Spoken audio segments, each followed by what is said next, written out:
El mar abierto tiene una forma curiosa de robar tiempo. Para quienes dedican su vida al servicio marítimo, el agua infinita sustituye a los días, las noches y a veces hasta los sueños. Él lo sabía demasiado bien.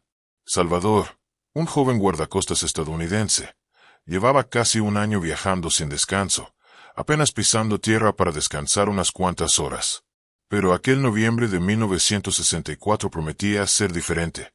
La isla de coral del Atlántico lo esperaba más adelante como una postal llena de luz, música y romance inesperado. Era día de Acción de Gracias, y a bordo del barco Alerce reinaba un ambiente festivo. Después de un entrenamiento agotador en alta mar, los marineros recibieron una cena generosa: pavó, puré, pan caliente y un breve respiro del ruido del océano. Salvador comió rápido. Sabía que cada minuto de permiso en tierra valía oro.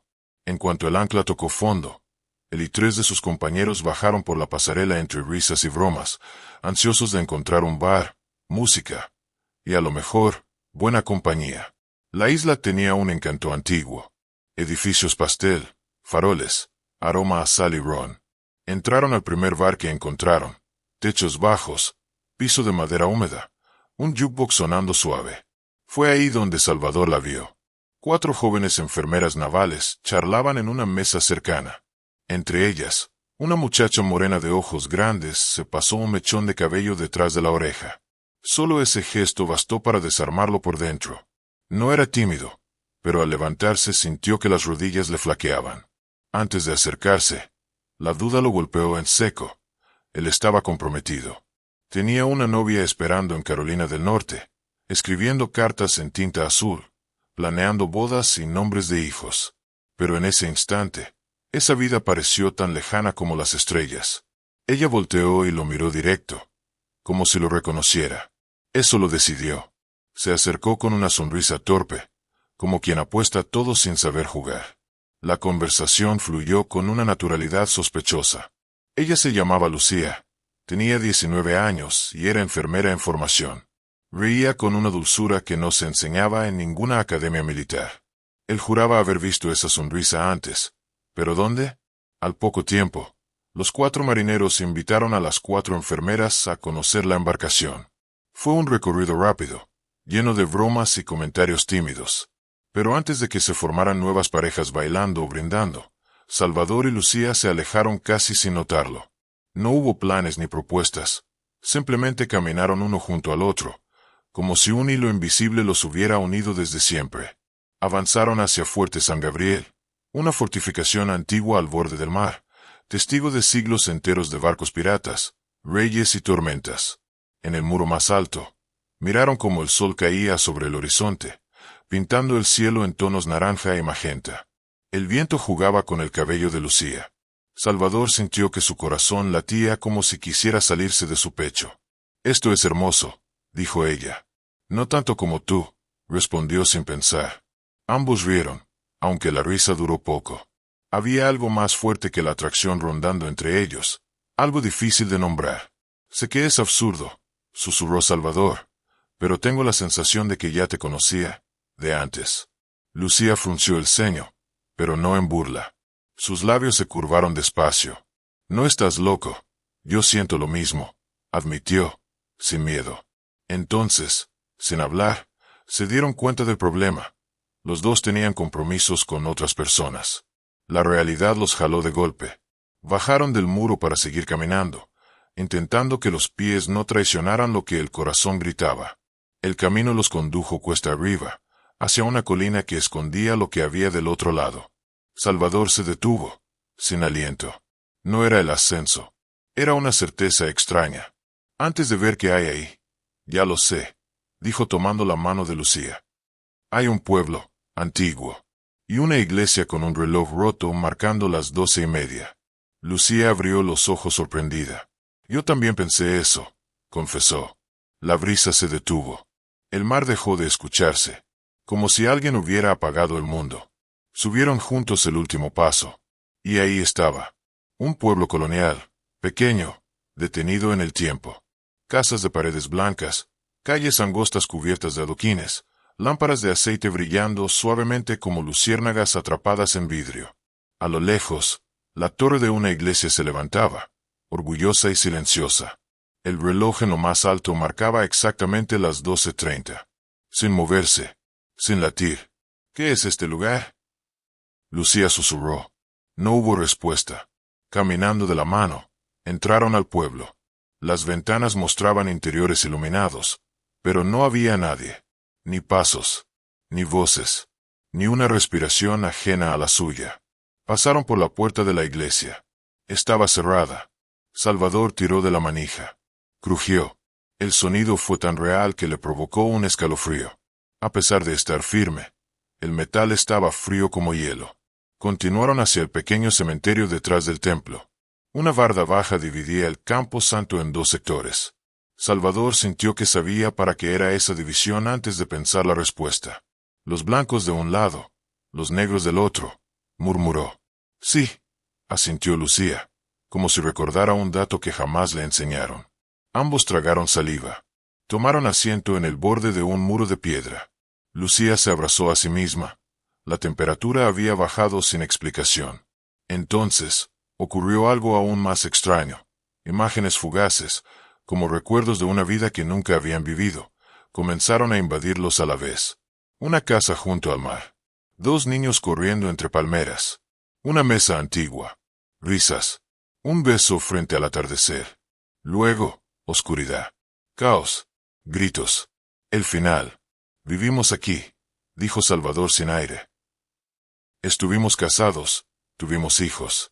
Lucía apoyó su frente en el hombro de él, luchando por contener las lágrimas. Y morimos juntos, concluyó con un hilo de voz. Era incomprensible, imposible, pero se sentía cierto. Tan cierto como la brisa que los acariciaba la piel. Lucía sacó una manta de su bolso, la extendió sobre el pasto húmedo y se acostó mirando al cielo. Salvador hizo lo mismo. Se abrazaron, tratando de ignorar la voz interior que decía que se estaban traicionando a sí mismos o a quienes los esperaban.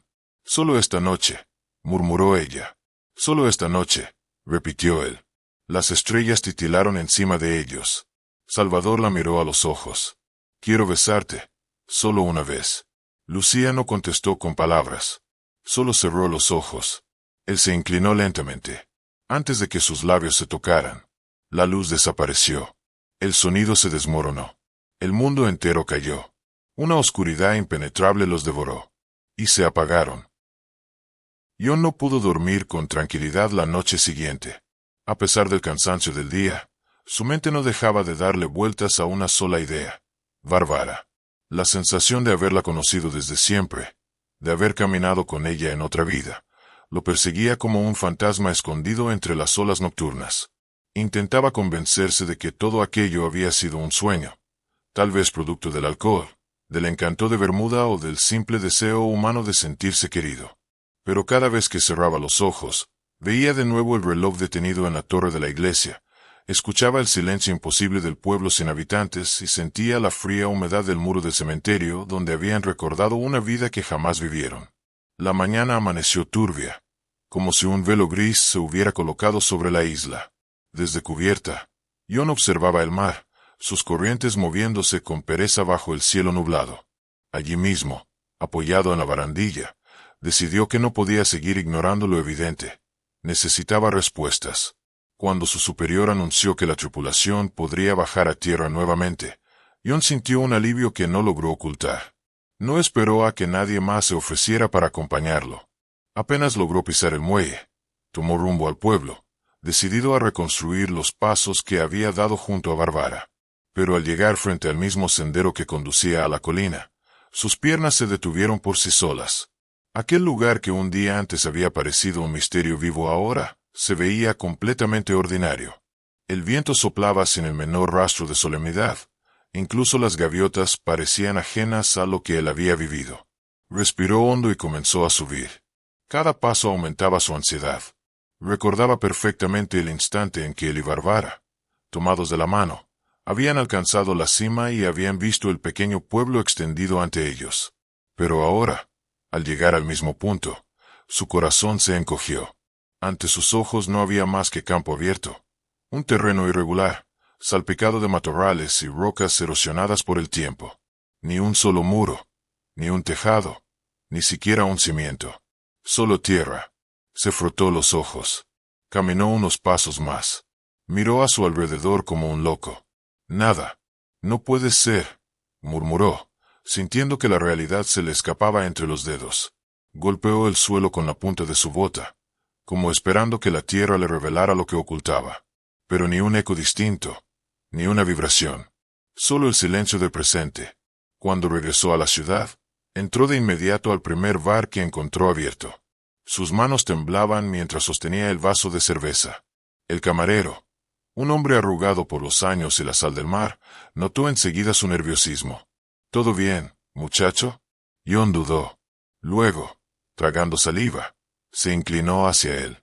—¿Usted sabe si por aquí hubo un pueblo antiguo? Una aldea cerca del fuerte, algo así como una villa vieja. El hombre se rascó la barbilla, pensativo. —He escuchado historias —respondió por fin—, de un asentamiento pequeño, de hace siglos. Desapareció por un huracán terrible. Nadie sobrevivió.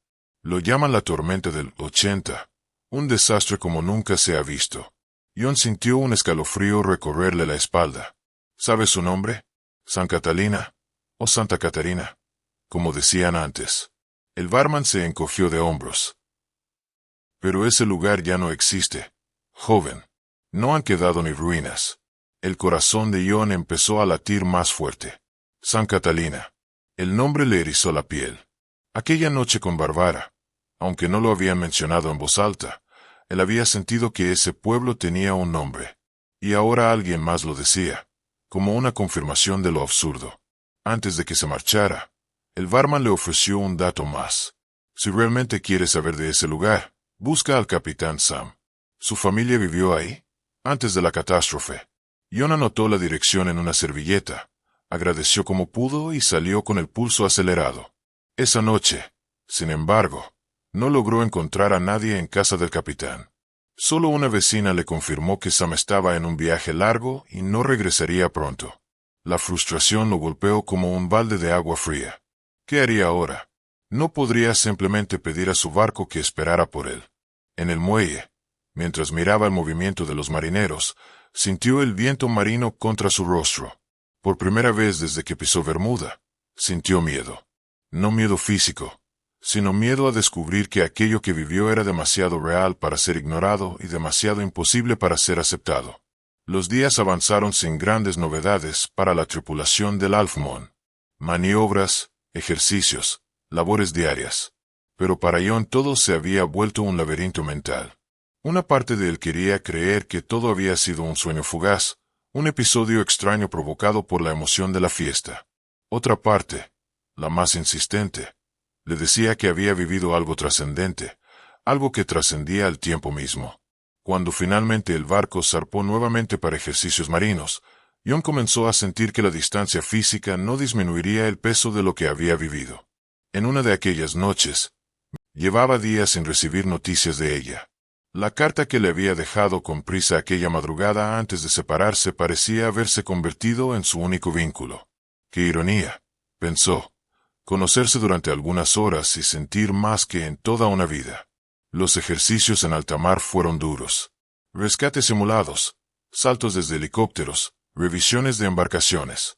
El estrés los mantenía ocupados, a todos menos a él. Una inquietud constante habitaba su alma. No sabía si era nostalgia, amor, miedo, o una peligrosa combinación de todo. Una noche más tarde, recostado en su litera, despertó sobresaltado con un sudor frío empapándole el uniforme. Otra vez el mismo sueño. Otra vez estaba en el pueblo, o en lo que creía que era el pueblo. Caminaba por las calles con Barbara, pero esta vez no había silencio. Se escuchaba el viento soplar antes de que llegara la tormenta. Y él veía a niños correr buscando refugio, familias llorando, marineros luchando con los barcos que eran arrancados del muelle como juguetes. La lluvia caía como cuchillas. Y luego, el grito de Barbara. Un grito que lo atravesaba. Se sentó en la litera con el corazón desbocado. Ese sueño no era solo una visión fantasiosa. Parecía un recuerdo. ¿Era acaso posible que hubiese vivido una vida pasada? Había leído cosas sobre reencarnación, pero jamás se las tomó en serio. Sin embargo, ¿Cómo explicar que tanto él como Bárbara supieran detalles exactos del pueblo? ¿Cómo explicar que tocaran paredes que luego desaparecieron? Él había sentido la madera de la puerta de la iglesia resistiendo cuando la empujó. Había sentido la piedra del muro donde se sentaron. Había escuchado sus propios pasos en la plaza. Nada de eso era un espejismo. Y lo que era aún peor, él podía ver en su mente el final de esa vida. Él y Bárbara, juntos en la catástrofe. Quizás por eso el amor había surgido con tanta rapidez. Quizá era una conexión que llevaba un siglo intentando regresar. Un par de días después, al fin recibieron correo a bordo. John vio un sobremanuscrito con su nombre y el corazón le dio un vuelco. Era de Bárbara. Se apresuró a abrirlo, sentándose en un rincón oculto de la cubierta, donde nadie pudiera observarlo. Las primeras líneas lo hicieron sonreír. Ella también había sentido que había vivido algo extraordinario. Ella también soñaba con el pueblo, con él, con la vida que jamás existió. Pero en el fondo de la carta había una confesión que lo heló. John, siento algo tan fuerte por ti que me asusta. Pero también estoy comprometida. Me duele escribir esto, pero tal vez lo mejor sea no vernos más. Tal vez el destino solo quiso regalarnos una noche para recordar quiénes fuimos, y quiénes no podemos ser ahora. El papel tembló en sus manos. No quería aceptar esa despedida. No después de todo lo que habían descubierto. No después de haber sentido que el universo los estaba reuniendo de nuevo. No puede terminar aquí, susurró, sintiendo un nudo en la garganta. Desde aquella noche su vida dejó de ser la misma. Y aunque trató de enfocarse en su deber, su corazón se quedó atrapado en un pasado que tal vez nunca existió. El cielo nocturno estaba completamente cubierto por nubes negras, como un presagio inevitable que nadie podía ignorar. El eco de las sirenas aún resonaba en la base mientras los vehículos militares cruzaban la pista de aterrizaje, levantando polvo y hojas secas. El oficial Méndez permanecía de pie, con el uniforme ensangrentado y la mirada perdida, sintiendo el peso de la responsabilidad hundirse en su pecho. El viento frío le pegaba con fuerza, pero eso no lo despertaba de la sensación de estar dentro de una pesadilla. A unos metros, los médicos trasladaban cuerpos cubiertos con mantas de color gris. Nadie decía nada, nadie lloraba, como si la tragedia hubiera dejado mudos a todos los presentes. El general, con los brazos cruzados, miraba al horizonte como si buscara un enemigo que quizá nunca volvería a ver. Sabía muy bien que de esa noche surgirían dos historias, la verdad y la versión oficial. Y la verdad sería sepultada junto con los caídos. Adentro del búnker subterráneo, las luces volvían a encenderse poco a poco, como si el lugar despertara de una larga agonía. Los muros seguían marcados por arañazos, sangre oscura y huellas que no parecían humanas. El silencio que se respiraba ahora resultaba incluso más terrorífico que los gritos que antes habían llenado el sitio. Era un silencio que acusaba, que reclamaba respuestas. Rodríguez, con el brazo vendado y el rostro aún manchado por el lodo del túnel, caminó entre los restos de equipo destrozado. Escuchaba sus pasos como si estuvieran muy lejos, como si él estuviera flotando fuera de su propio cuerpo. No dejaba de repetirse que todo había sido real, que no era un delirio colectivo ni un ataque accidental. Lo que fuera que habían enfrentado era algo vivo, inteligente, y lleno de odio antiguo. Cuando llegó a la cámara de seguridad principal, notó que el servidor había reiniciado. Las pantallas comenzaban a mostrar archivos recuperados. El corazón se le aceleró. Temblando, conectó su placa de identificación y abrió la carpeta más reciente. Los videos aparecieron en orden cronológico. Soldados avanzando con linternas encendidas, el túnel respirando como un monstruo hambriento, sombras moviéndose más rápido de lo que un ojo humano podía captar. Y luego, ella, la niña, esa figura pequeña y flaca, con el vestido sucio cubierto de tierra, su cabello largo cubriéndole el rostro. En el video, ella avanzaba hacia la cámara con pasos lentos, levantando apenas los pies del suelo. A su alrededor, las luces parpadeaban como si el lugar estuviera implorando escapar. Rodríguez sintió un escalofrío recorrerle el espinazo cuando la niña levantó la cabeza. Sus ojos no eran ojos. Eran dos cavidades negras y profundas que parecían absorber la luz y la esperanza de cualquiera que las mirara. Rodríguez retrocedió en la silla y casi cayó.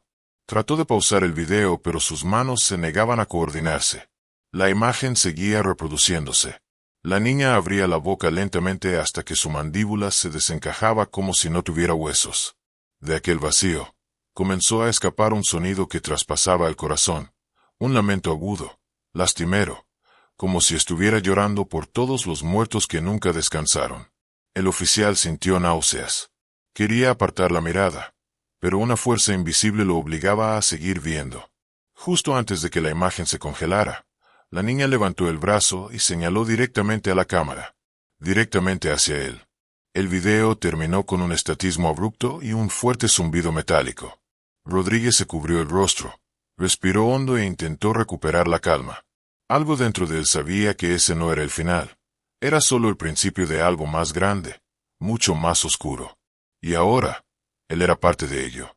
Afuera, Méndez se acercó al general con paso firme, aunque por dentro se estuviera rompiendo a pedazos. «Mi general», dijo con la voz casi quebrada, «necesitamos decir la verdad. No podemos ocultar algo así». El general lo miró con una mezcla de compasión y autoridad. En sus ojos se reflejaba la experiencia de muchas guerras, pero ninguna como esta. «La verdad», respondió en tono profundo, «es un lujo que la humanidad rara vez puede darse. Si esto se revela, habrá pánico mundial. No habrá fe en los refugios, ni en la ciencia, ni en la vida después de la muerte. No habrá descanso».